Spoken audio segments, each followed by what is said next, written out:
Heç bilmirəm hara yozdum, doğrumu sən, düzümü sən. Mən əsrəti ötüb keçdim, sən əsrətin dözümüsən. Qulaqlarım cingildəyir, danışırsan sözümü sən.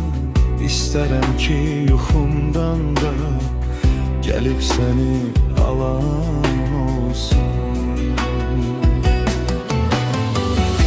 Vüsal dolu bu yuxular yalan olsun, yalan olsun.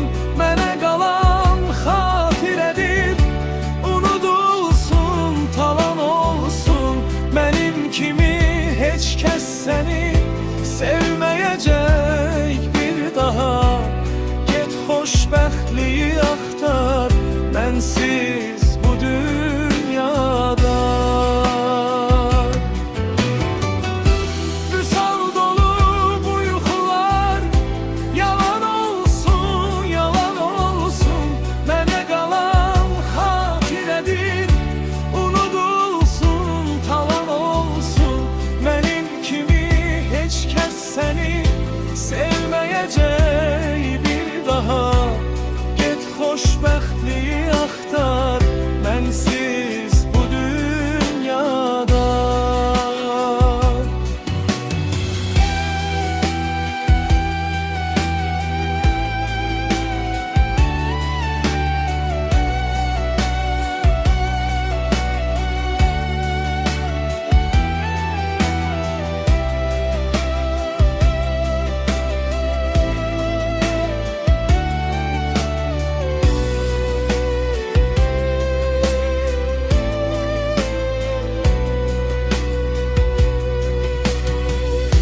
Budaqlı ağac idim, budanmışam, çapılmışam.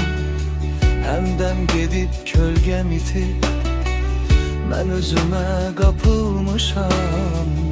Qulaqlarım cingildəyir, danışırsan sözümü sən.